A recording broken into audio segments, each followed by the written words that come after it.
Greetings, ladies and gentlemen of the internet. It's Rock and Roll Spot coming at you. Today I'm going to go over something that, we're going to talk about DC Comics today. Probably a lot of you would think that I'm mainly a Marvel fan. Most of the HeroClix teams I build are... let me put it this way. Most of the HeroClix teams I actually run end up being Marvel teams. All but a few of the comics I review during the weekly comic roundup are Marvel books. So yeah, it's perceptible that I could be that I'm a Marvel fanboy. I didn't give after all Aquaman a glowing review. I mean, I gave it a passable one because it wasn't bad. It just, wasn't great. It was still a lot better than I thought it was going to be. But that's not what we're here to talk about today. Today we're going to talk about... I'm going to talk about my 10 favorite DC comic book stories. Now, I had to set myself some ground rules before I went into this, because if I didn't, it would be very one-sided.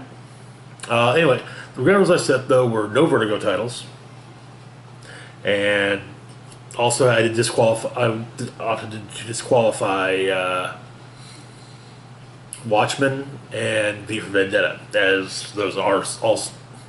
While I think V for Vendetta is actually now being printed under the Vertigo imprint. The basic idea being that those are different from what I'm really talking about, and if I hadn't said no Vertigo books, it would have been basically the entirety of Sandman, the entirety of Transmetropolitan, the entirety of Fables. Yeah, I might squeeze in one or two that weren't Vertigo. So yeah. Anyway, let's get started, shall we? These are in no particular order. This is just the order that they popped in my head. Yes, this is a DC story I really like. So, yeah. Kick things off with Kingdom Come. Now, Kingdom Come is, it's a beautiful comic book. Written by Mark Waid, painted by Alex Ross. Came out in from cover date wise, May through August of 1996. It's a dystopian superhero tale told through the eyes of preacher Norman McKay, who is being basically shown these events as they happen by the Spectre. What events? First, we have the aftermath of the destruction of Kansas. Oh, shit. Where Magog and his Justice Battalion have cornered Parasite. I'm sorry about that. I know this one's better, though. During the fight, Parasite tears open Captain Adams' containment suit, and, Kansas becomes a nuclear crater. So, this leads Wonder Woman to visit Superman, who is in self-imposed exile. Why is he in exile, you ask? Because when the Joker came to Metropolis and attacked the Daily Planet, and in fact murdered Lois Lane, because she fought back, so he beat her to death. When Magog found and killed the Joker, Superman brought in Magog for murder, of which he was acquitted. And so Superman kind of realized, you know what? I guess maybe I'm not needed here after all. And so he went to the fortress. Lived as a farmer. Anyway, then Batman's identity became public, and the manor is destroyed, and Batman wears a body brace because of all the crap he's put himself through over the years. But Superman comes back and decides, it's time to rein in the younger heroes. Well,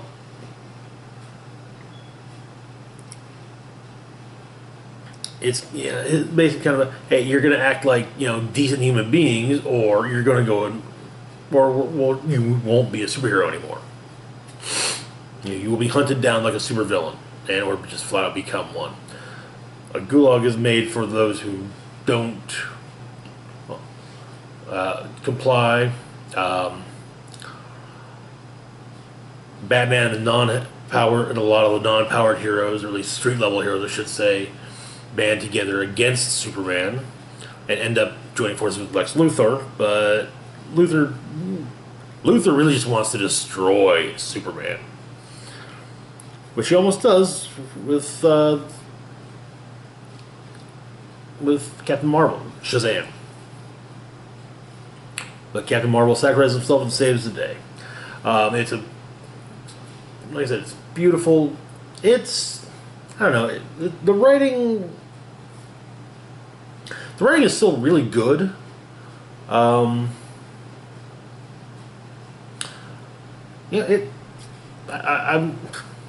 writing is really good, plain and simple. And it's also interesting to see the versions of established characters as well as future characters based on currently existing characters. But yeah, it's one of those. It's a beautiful work, and well, there's not much else I can really say at this point. But that was first one that came to mind. Next up, we've got Batman Hush. So, Batman Hush took place over the course of Batman numbers 608 through 619 from December 2002 through September of 2013. Or of 2003, not 2000. 2003. Written by Jeff Loeb and drawn by Jim Lee. It's a mystery. It's actually a fairly decently done mystery. I mean, yes, it's obvious. It's obvious how things are going to go, almost from the get-go. But it's still what decently written. I love Jeff Loeb's inner monologue for Batman. Throughout the issues.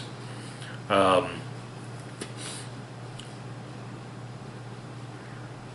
course, Lee's work is amazing. But so anyway, the best way to put it is, an unknown mastermind manipulates Batman through his rogues gallery as well as some of his allies.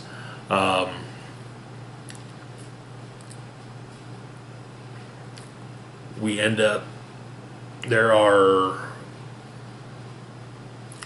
a fight between Batman and Superman. There's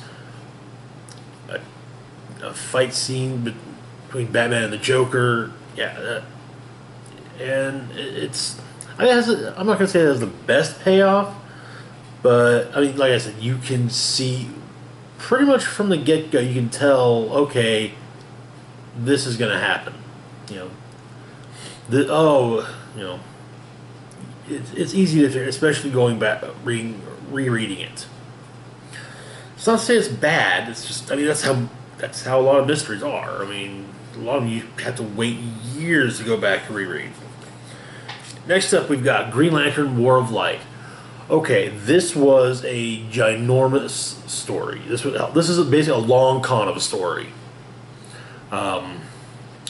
Basically started with Green Lantern Rebirth numbers 1 through 6 from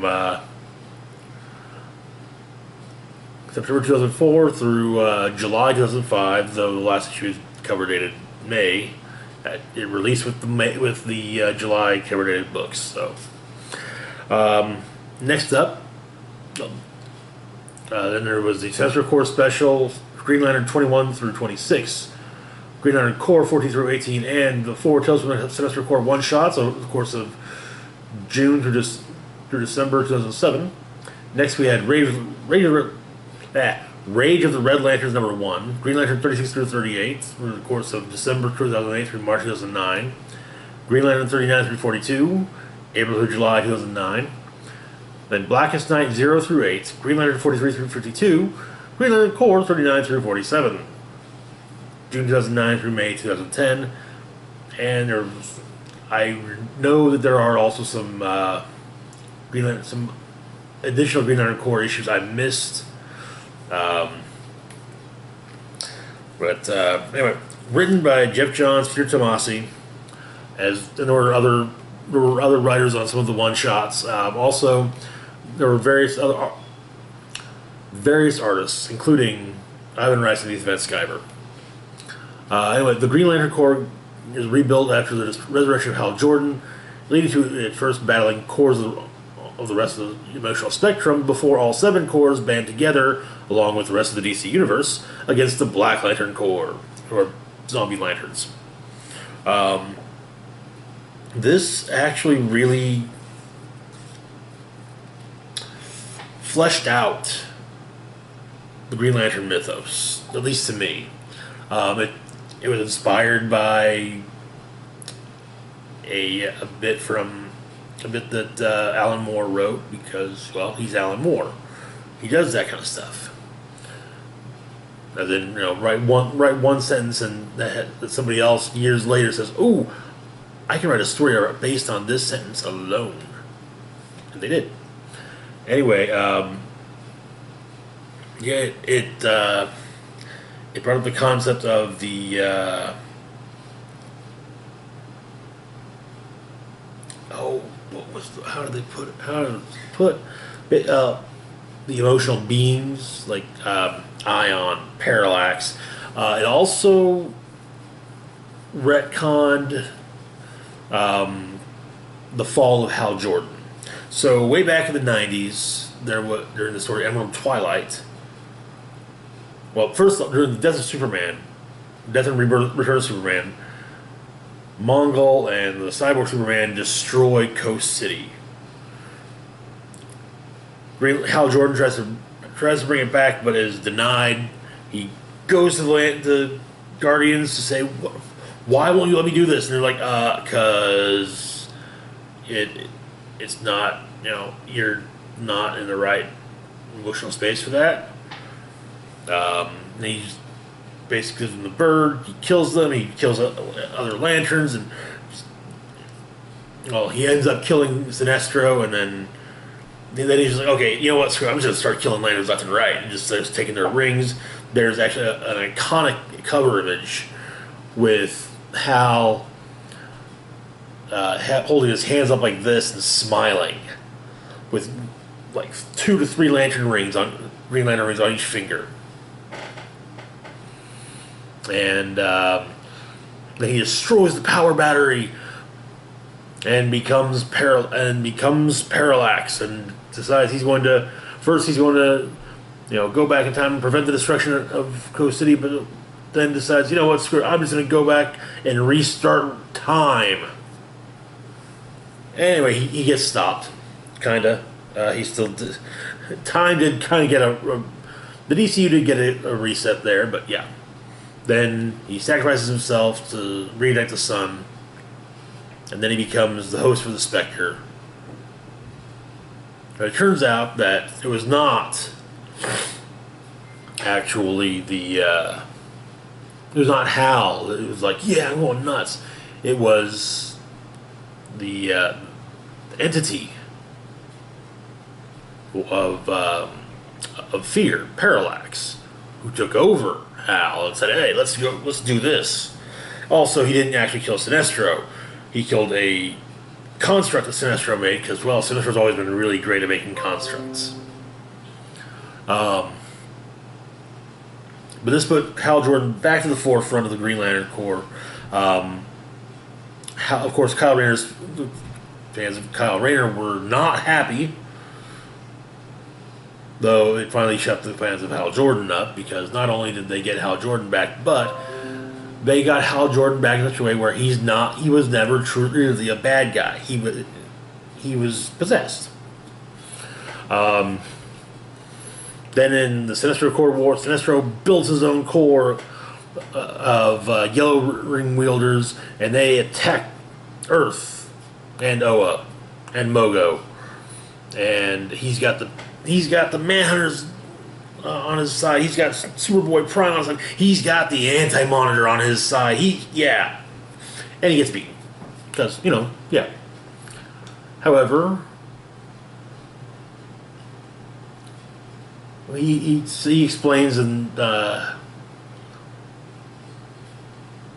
end that when he gets captured by the Green Lantern Corps and put in a science cell, and he explains to Hal that I won, and Hal's like, how did you win? And he's like, the Green Lantern Corps is feared again. Is feared. Like, yeah, well, because of that and the new laws that the Guardians put into effect, you've got a death sentence now. You're not just going to sit in the science cell. We're going to execute you. And Ted was like, oh, I don't really get to enjoy my victory that much, do I?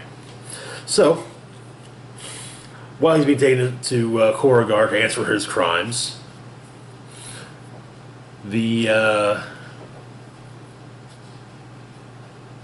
Green Lanterns are attacked by the Red Lanterns, who kidnap Sinestro. Anyway, so the Red Lanterns are fueled by rage, so they chase them down, and well, first they're healed by by some Blue Lanterns, and then the Green and Blue Lanterns go and they chase down Sinestro and the Red Lanterns, and they save Sinestro from being executed by the Red Lanterns. And during everything, Sinestro ends up killing former Green Lantern turned Red Lantern Lyra. And damn it, if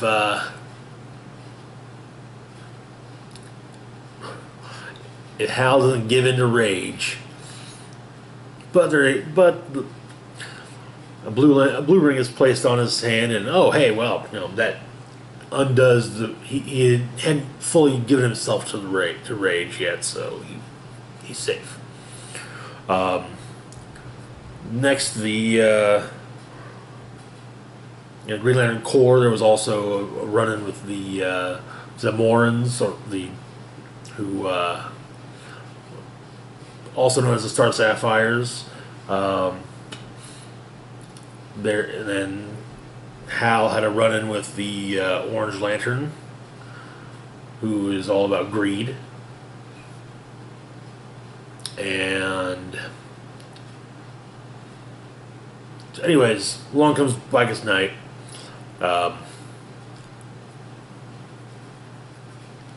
First, William Blackhand, longtime Green Lantern foe, kills himself and his family, and then is then resurrected. He is, in fact, the entity for the Black. And so he digs up Bruce Wayne's skull. At this point in time, Bruce Wayne was dead, well, believed to be dead. And starts using it to raise dead superheroes and have them kill living superheroes and turn those living superheroes into Black Lanterns as well. And he does the same with super villains, and yeah, it's a mess.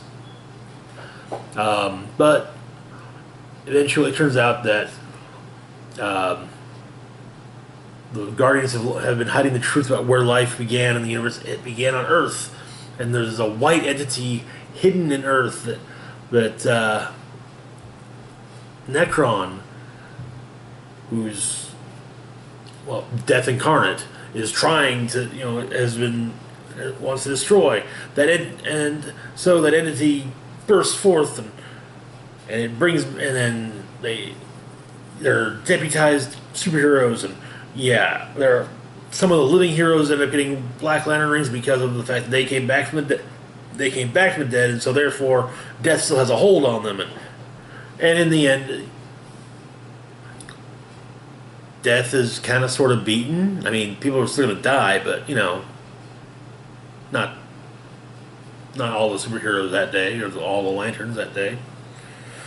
Anyways, next up we've got Flash Rogue War. This took place over the Flash issues 220 through 225 from May through October of 2005. Written by Jeff Johns and drawn by Howard Porter. It's fallout of Identity Crisis, which we might get to later. The classic rogues battle the top's new rogues. During all of this, Zoom, Hunter Zolomon, pulls Professor Zoom, Eobard Thawne, to the present from just where he was about to die at the hands of Barry Allen. Barry follows him, and the two Zooms take on the two Flashes. Time is righted. The rogues band together. Top is defeated. The rogues band together under Captain Cold. Linda Park West gives birth to twins that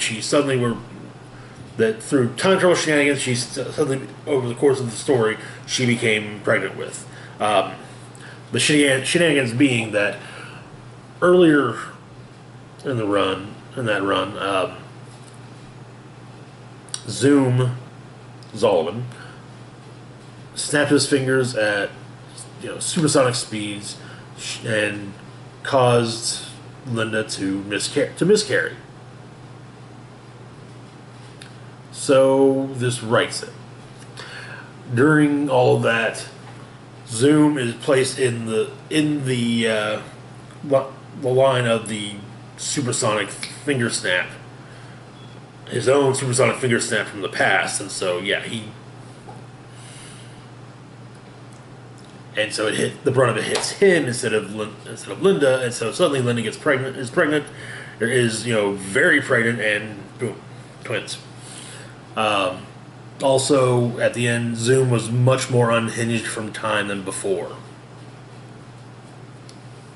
Now, one thing I want to say about Flash Rogue War is the rogues are my favorite part of the Flash, and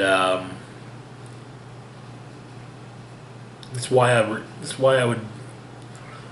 Flash is one of the DC books that I do enjoy reading. It's the rogues.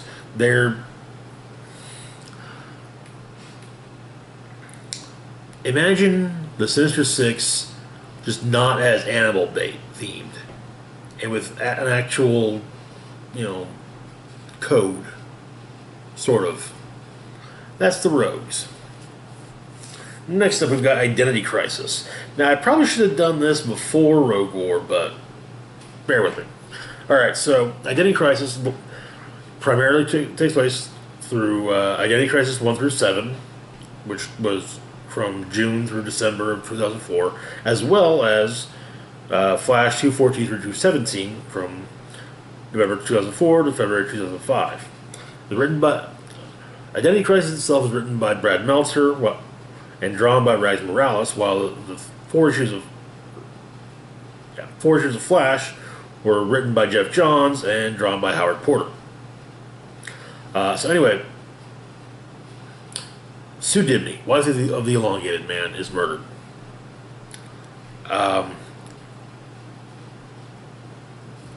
Apparently burned to death. At the funeral, this leads a handful of League members to go after Dr. Light, thinking he's involved. Though, before they go, Wally West, Flash, and Kyle Rayner, Green Lantern, stops and say, whoa, whoa, whoa, why are we going after Dr. Light? And Green Arrow drops a bomb on them. Turns out that years and years and years ago, Silver Age, well, first off, it turns out that during the Silver Age, oftentimes some villain would get a hold of some thingamajig, be it mystical, technological, whatever, and they could switch bodies with the Justice League. And it was kind of, come on, you think that if, say, Riddler ended up in Batman's body, the first thing he would do is find a mirror and take off the mask? Of course he would. But certain leaders made sure that even if it did happen, nothing ever came of it. Namely, Zatanna by wiping memories. And so, then came the night when the Justice League came back from a mission and found Dr. Light raping Sue Dibney.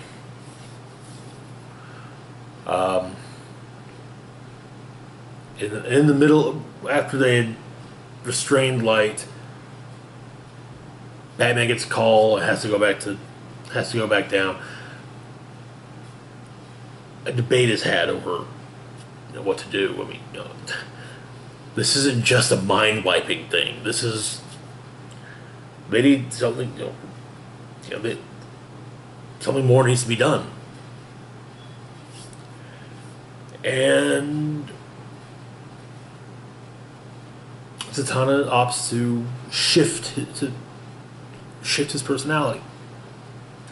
While in the middle of this, Batman returns to the satellite, sees what's going on, is restrained, and then has his memories of the night erased.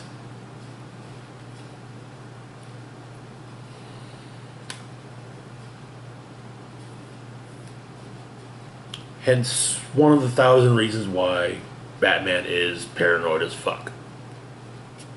He is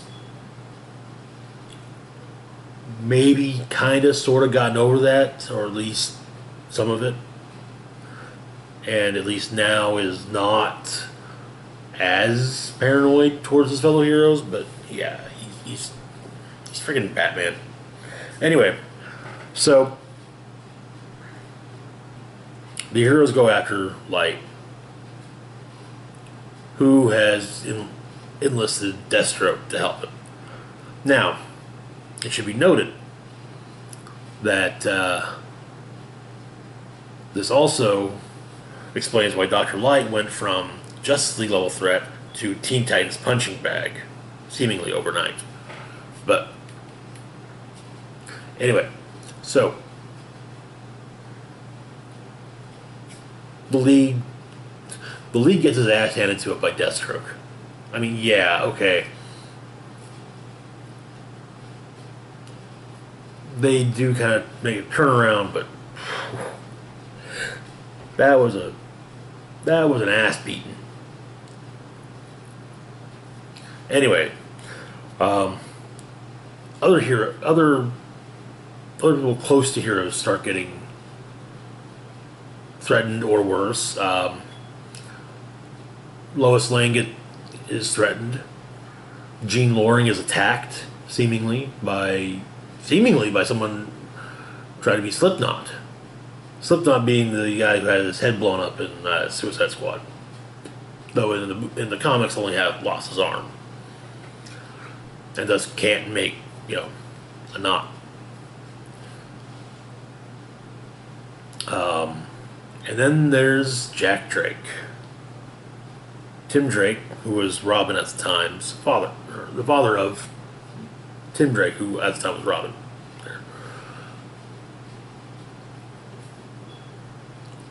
Who's killed by Captain Boomerang. Who's killed by Jack Drake.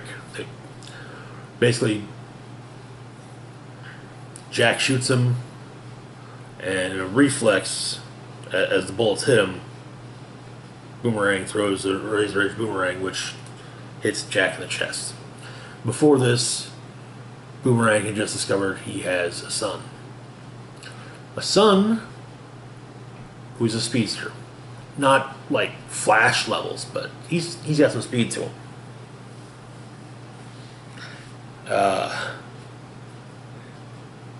This would be somewhat resolved during the finale of Rogue War, as a younger Boomerang ends up amnesiac in the future, meeting a mystery woman. Anyway, the killer turns out to be Jean Loring all along. Using one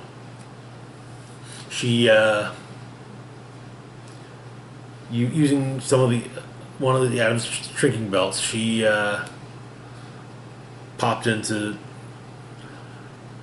meant to simply surprise Sue, but she didn't get it right, ended up in Sue's brain, giving her causing her to die to brain damage. Well, she brought some weapons with her just in case, and said, well, I'll just burn the evidence. But she figured if the significant others and those close to other heroes were in danger, maybe the Atom would, maybe her and the Atom could respark things. This would lead to her becoming an Eclipso, but that's not the point. Anyways, the Flash tie-in.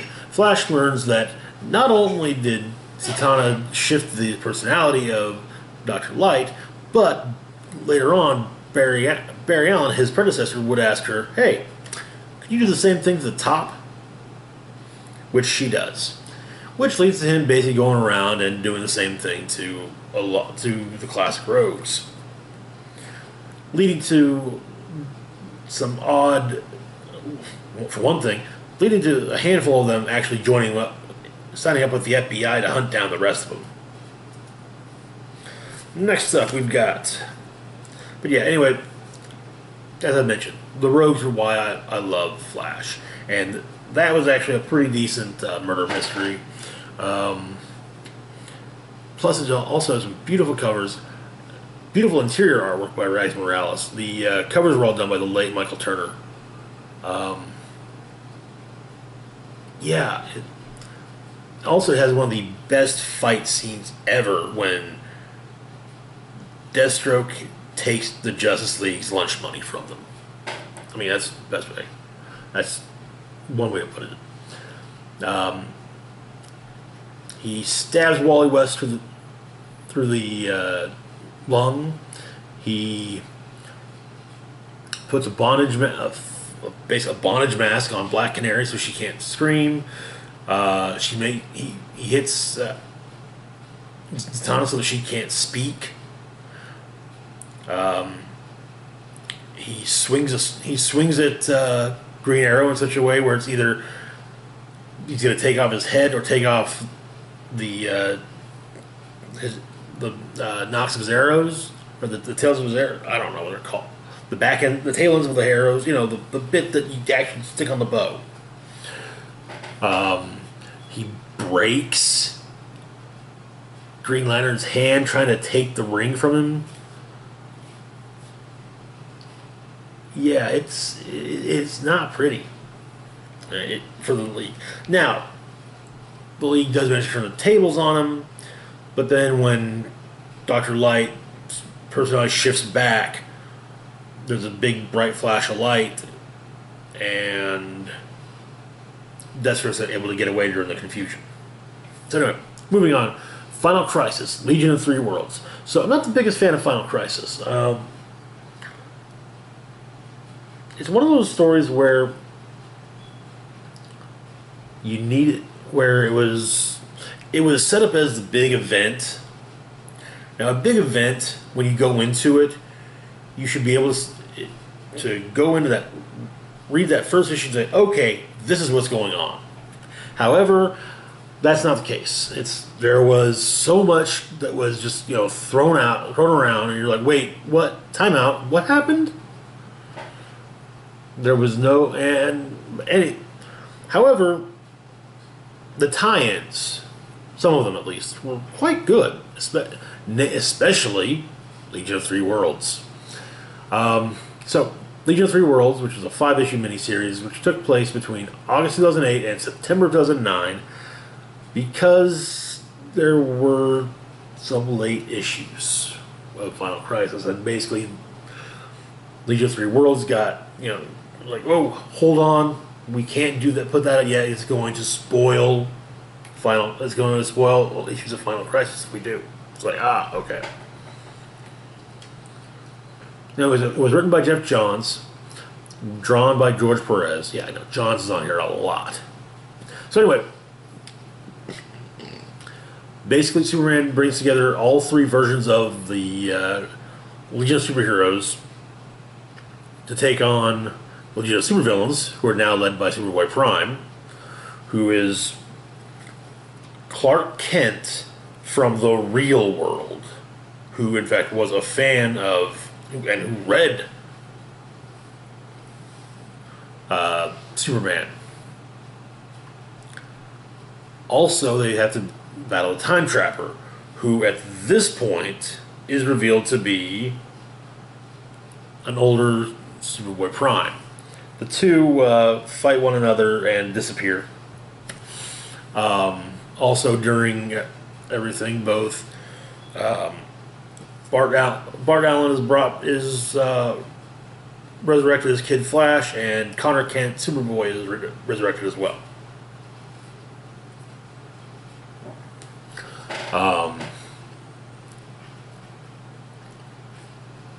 It didn't last too long, because, well, then Flashpoint happened, and, well, Connor was undone.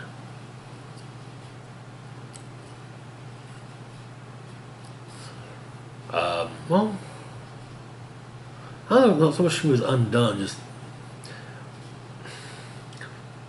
the way the character was, yeah. Anyway, moving on.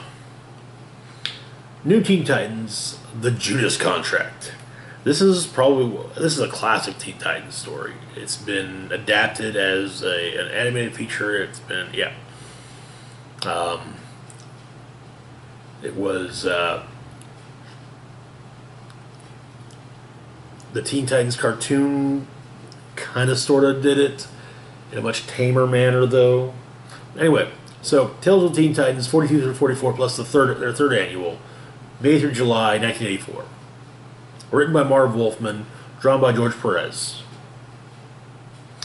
Anyway, so starts off, the Titans take down Brother Blood, and then Robin and Kid Flash, when they get back to the tower, both quit the team.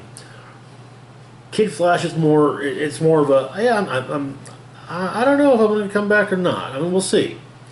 Whereas Robin's just like, yeah, I'm just gonna, not be Robin. I'm just stepping down from being Robin for a while. He ends up becoming, in truth, he got fired by Batman. So yeah. So anyway, after that happens, Deathstroke the Terminator attacks, and then Robin, now Nightwing, recruits Deathstroke's son Jericho to rescue the team, only to discover that they were betrayed by recent member Tara, who it turned out was also Deathstroke's lover, though she was potentially a teenager. Ugh. And he was a middle-aged man. Ugh. Now, well, I don't know if it's said or not, so I'm not gonna. But yeah, it's still icky. I'm sorry, it's icky. It's icky. But anyways, Tara ends up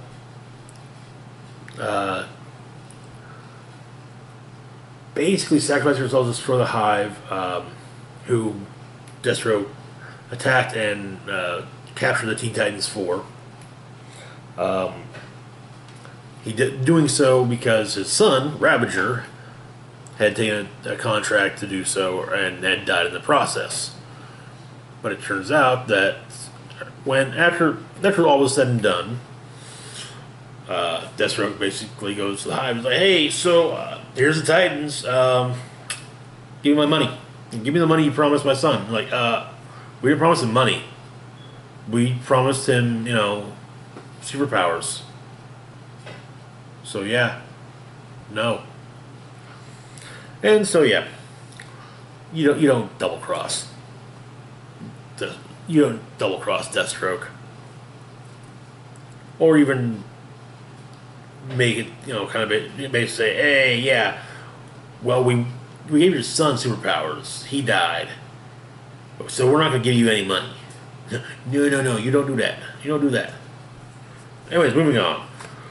Batman Under the Hood. Now this is this is a story that gets a little wonky.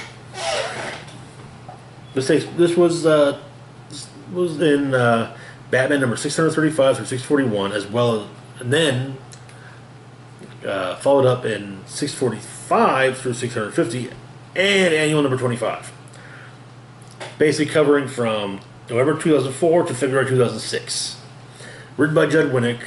Artists include Doug Mahnke, Eric Battle, Shane Davis, and Paul Lee. So, Batman discovers that Jason Todd, the second Robin, isn't dead and is waging a bloody war on crime in Gotham City.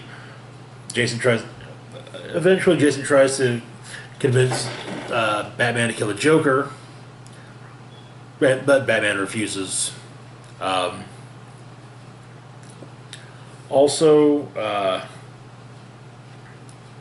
The journey that Jason went through post-death is revealed. Now, let's talk about the whole thing. In 1988, we had the Batman story Death in the Family. It's one of the most well-known. It's one of the seminal Batman stories. In it, long story short, Joker kills Jason Todd.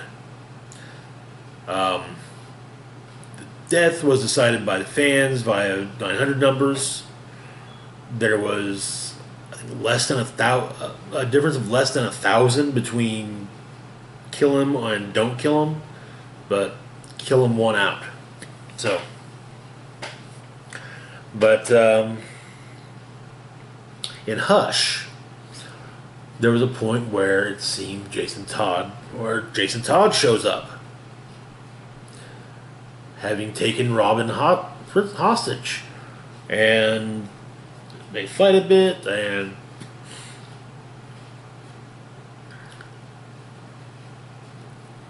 Tim Robin is released by Jason, and Batman chases Jason, but oh no, it's actually Clayface, and then Batman checks Jason Todd's grave and discovers that it's empty.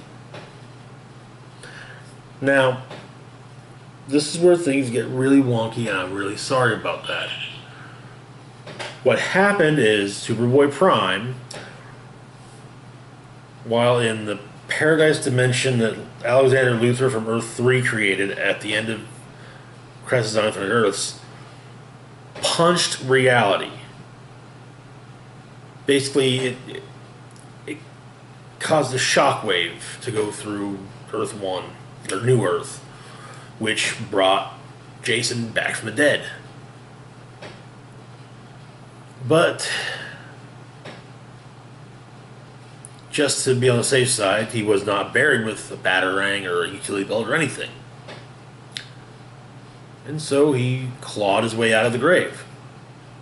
Was eventually found by Talia, and eventually dumped in the Lazarus pit with her at the same time her father used it, and came back a little stronger, a little crazier, and a little bit violent, a little bit more violent.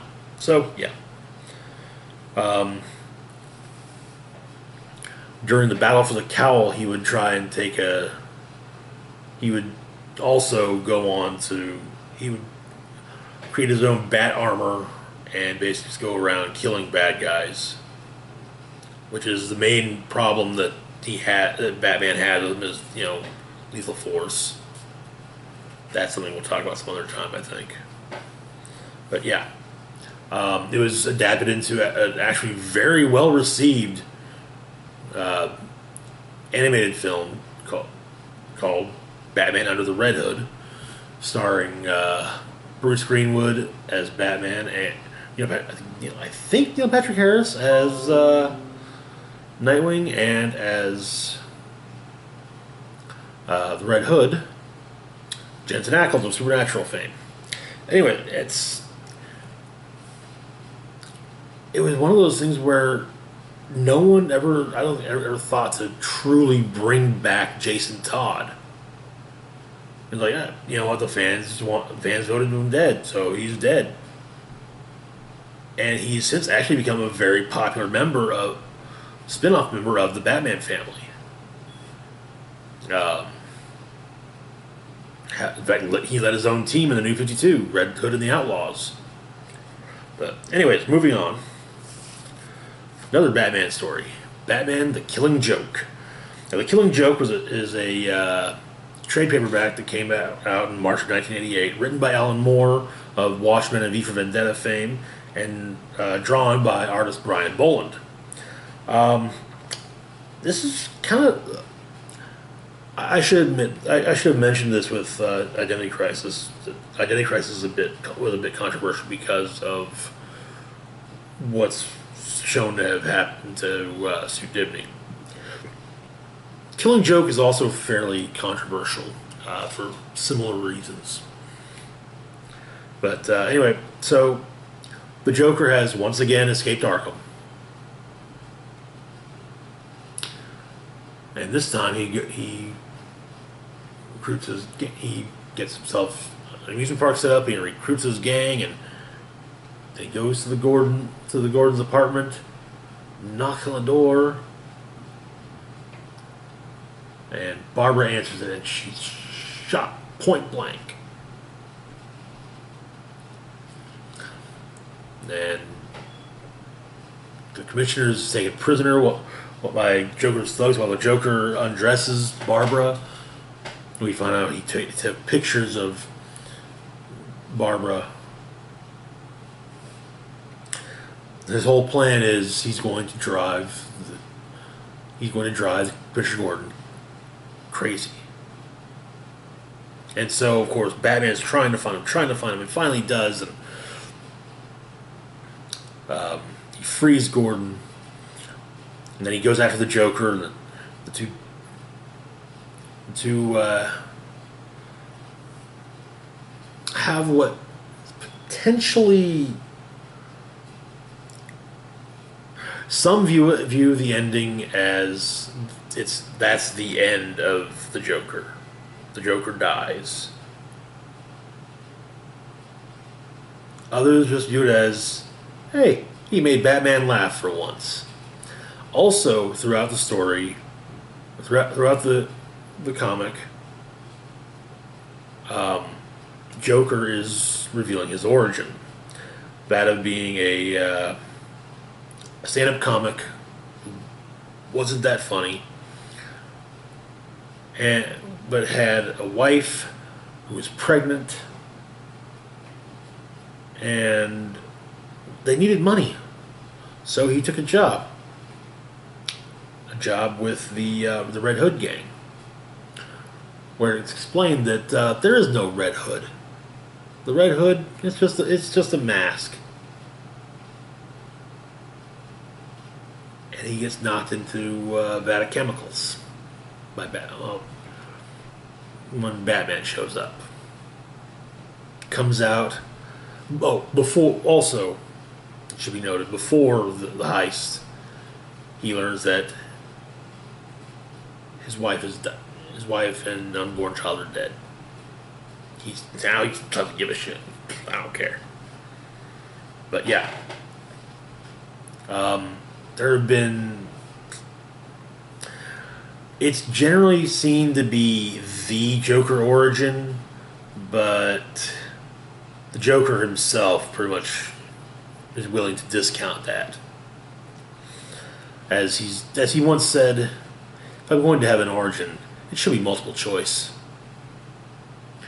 It's a potential origin for the Joker. The Riddler has backed up some of it, basically by claiming that the Red Hood gang actually arranged for the deaths of the death of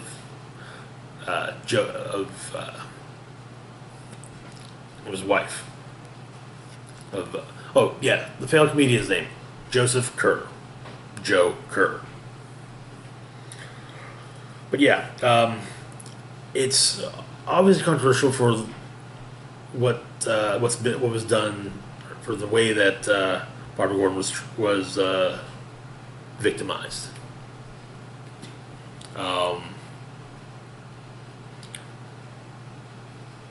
But it's probably the definitive Batman and Joker story. Though, like I said, that should not discount what was done to Barbara Gordon in it. She went from being Batgirl at that point to Oracle. Now, don't get me wrong, there were times she kicked ass as Oracle. And I think Oracle is a very necessary character concept within the DC universe. But yeah. Anyway, moving on. DC New Frontier. So this is probably one of the most beloved recent comics. DC The New Frontier 1 through 6. It was a miniseries ran from March to November of 2004. Written and drawn by the late Darwin Cook. It basically is the DC heroes transitioning from the early 50s into the 60s. You've already got like Batman, Superman, and Wonder Woman. But you also show Barry Allen getting his powers in the mid 50s, and then in the late 50s, Hal Jordan gets the Green Lantern ring, and Martian Manhunter shows up. Yeah, it basically, you get the forming of the Justice League in the 60s, or in the 50s and 60s. And that's my 10. Those are my 10 favorites. I got some runners up, though. Some honorable mentions. These are ones that these are DC stories I like, but I just couldn't. There was just something better.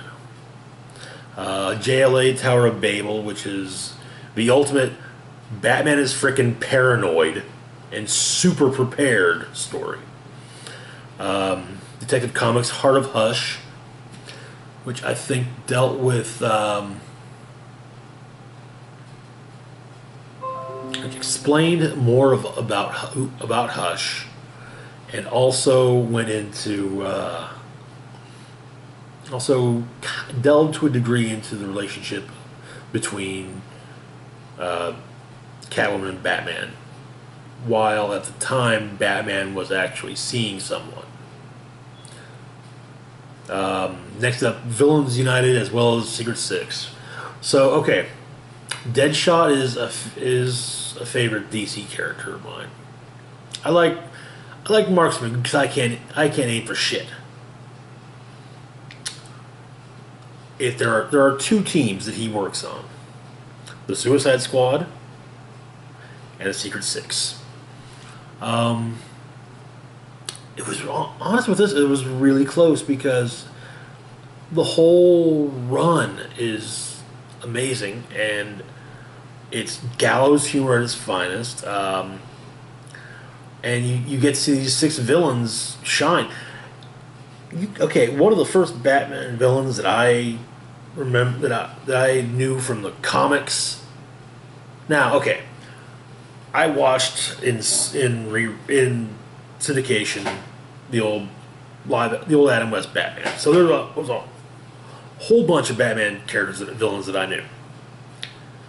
But the first one that I knew of that was just from the comics was Bane. The first Batman comic I ever bought had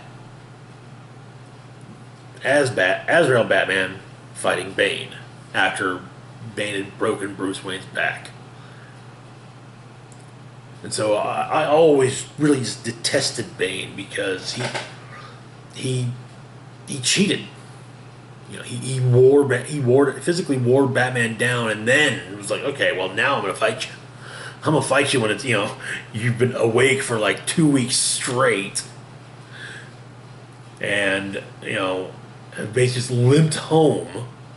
Yeah, I'm gonna fight you now. No.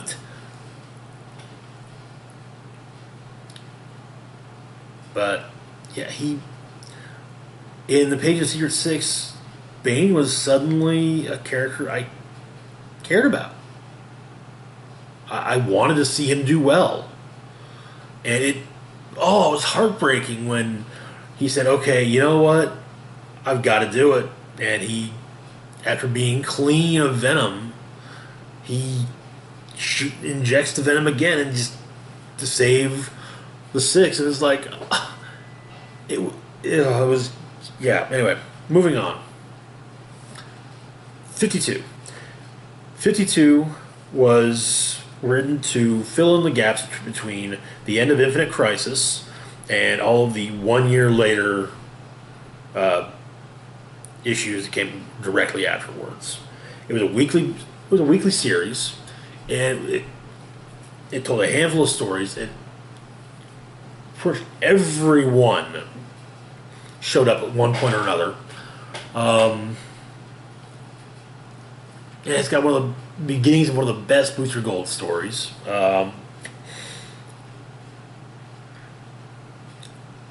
Yeah, it was just a great book, and I highly recommend. You know, it's not for beginners in DC, but it's something I would definitely recommend to people that, you know, if they haven't read it, by all means do so. And finally, the last honorable mention on here, Salvation Run.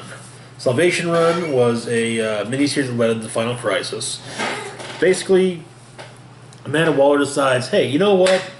We're done with these super criminals. We are shipping them all off planet. For good. No supplies. Turns out, though, the planet they're shipping them to, yeah, it's used as a training ground for Darkseid's parademons. And let's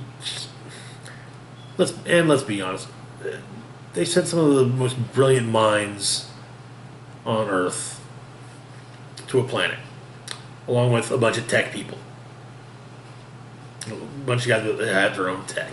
Yeah, it's pretty much just a case of, okay, how soon before they get back? But anyway, so yeah, that's my favorite DC stories. You might notice there weren't any Superman stories on there. I'm not really a big Superman fan. I know you would think I'm wearing a Superman shirt. It's, well, Superboy, but I like Superboy, I like Supergirl. I just never really, as a kid, I loved Superman. But getting older and getting into comics, I never got into Superman. I acknowledge his place in the DC pantheon. I don't think the DC universe would be the same without him. Like, if you completely excised Superman from the DC mythos, it would not be the same at all. And yeah, anyway, so that's it for today. As always, feel free to like, share, and subscribe. Like I said last week, the weekly comic book rundown might be a little bit postponed for this week, but we're going to get it up as quickly as we can. Let's see.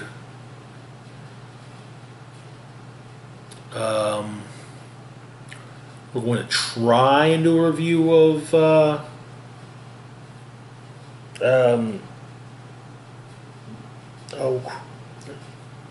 it's a horror movie coming out this week. Anyway, we're We're gonna try, but it's not entirely likely we're gonna pull that one off. But anyways, as always, feel free to like, share, and subscribe. Comment if you like. Hit the notification bell to be notified of when I put up new content. And this is Rock Spock signing off, saying live long and rock hard.